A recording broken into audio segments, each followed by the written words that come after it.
얼마 전에 제가 볼펜 하나를 사려고 쿠팡에 들어갔어요. 근데 수십 가지가 있으니까 대부분은 안 보고 지나치게 되더라고요. 여러분도 그런 경험 있지 않으신가요? 이렇게 시대가 바뀌면서 세상은 상품으로 넘쳐나기 시작했어요. 그래서 어떻게 하면 사람들의 주의를 끌고 매력적으로 보이는가가 새로운 자산이 되었습니다. 같은 아이디어라도 어떻게 보여주느냐에 따라서 어떤 사람들은 무시받고 어떤 사람들은 한마디로 사람들을 사로잡죠. 혹시 주변에서 능력은 있는데 제대로 드러내지 못해서 빛을 못 보는 분 계시지 않나요? 이런 자산을 가장 탁월하게 활용한 인물이 바로 스티브 잡스입니다. 이 책은 작가가 수년간 스티브 잡스를 직접 따라다니면서 동료, 가족, 심지어는 경쟁자들까지 직접 인터뷰를 하며 쓴 책이에요. 오늘은 이 책을 바탕으로 스티브 잡스가 만약 살아있었더라면 우리에게 어떤 조언을 해주었을까, 그 핵심을 3가지로 정리해서 보여드리겠습니다. 첫째는 원단을 찾으라는 거예요. 저는 예전에는 좋은 사람, 나쁜 사람 따로 있는 줄 알았어요. 근데 시간이 가면 갈수록 느끼는 게 사람의 성격에는 무조건 양면성이 있다는 거예요. 성격이 급한 사람은 사실 추진력이 강하고 우유부단한 사람은 사실 세심하고 신중하죠. 월터 아이작스는 사람의 양면성을 이렇게 말합니다. 질 좋은 원단에도 불쾌한 실가닥이 있는 법이다. 그 불쾌한 실가닥을 모두 뽑아내고 질 좋은 원단만을 남길 순 없다. 스티브 잡스도 그런 불쾌한 실가닥 투성이인 사람이었어요. 일단 신경질적이고 남의 아이디어를 형편없다고 깎아내리고 남의 말을 가로막고 끼어들곤 했죠. 거기다가 정말 강한 통제 본능이 있었어요. 암에 걸렸을 때 병원에 입원해서 마스크를 하자 그 디자인이 마음에 안 든다고 세련되게 바꿔달라고 의사에게 요구할 정도였거든요. 하지만 바로 그 통제 본능 덕분에 아이폰은 완성도를 갖출 수 있었어요. 전원, 위치, 곡선, 테두리에서 박스까지 50번 넘게 수정하며 오늘날 세련된 디자인의 아이폰이 나온 거죠. 그의 또 다른 특징은 반항심이었어요. 어릴 때 선생님 의자 밑에 포금탄을 설치해 터뜨렸고 학교에서 여러 차례 기가조치 당했어요. 애플 CEO일 때도 장애인 주차구역에 주차하거나 2칸에 걸쳐 차를 대곤 했어요. 그래서 직원들이 Park Different라는 팻말을 붙일 정도였어요. 물론 잘못된 행동인 건 맞아요. 근데 만약에 그 반항심이 없었다면 Think Different라는 혁신의 슬로건도 없었을 겁니다. 그리고 어쩌면 지금도 우리는 터치스크린 대신 키패드로 휴대폰을 쓰고 있을지도 모르죠. 요즘 말로 하면 스티브 잡스는 아마 손절 1순위 인간형이었을지도 몰라요. 그럼에도 불구하고 그 이면에는 과감한 혁신과 완벽주의라는 보물 같은 원단이 숨어 있었던 거죠. 그러니까 남을 볼 때도 나를 볼 때도 보물 같은 원단을 발견하는 게 중요한 자산이 된 거죠. 어쩌면 여러분이 살아오면서 몇 번쯤 들어왔을 법한 단점, 그걸 뒤집어 보면 보물 같은 원단이 숨어 있을 겁니다. 여러분의 원단은 무엇인가요?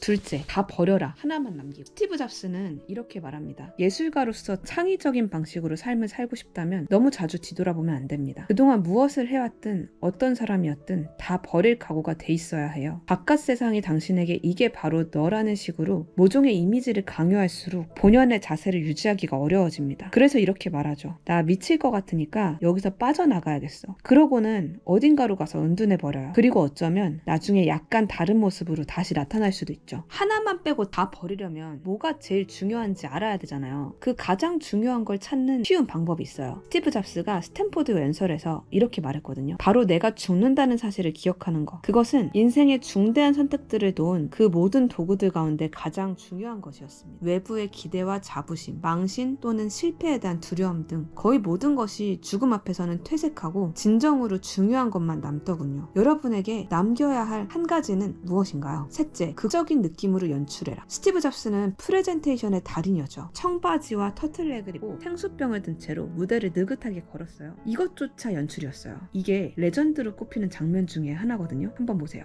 Let's get a camera. I've got a pocket right here. Now this pocket's been the one that your iPod's gone in traditionally. You ever wonder what this pocket's for? I've always wondered that. Well, now we know. Because this is the new iPod Mini. 무대는 아주 단순하지만 사실 정교하게 준비된 거였어요. 애플에서는 모든 포장 뒤에 아름다운 보석이 숨어 있다고 느끼도록 만든다고 해요. 그래서 우리도 말하기 전에, 행동하기 전에 한 번 더 생각해 보는 거예요. 어떻게 하면 더 극적으로 와닿을까? 요즘 마트에서 귤을 사도 대부분 제주도산이죠. 그런데 친구한테 귤 한 상자를 받더라도 제주도에서 직접 구한 감귤이라고 하면 느낌이 달라지는 것처럼 말이에요. 지금까지 월터 아이작스의 스티브 잡스와 함께 했습니다.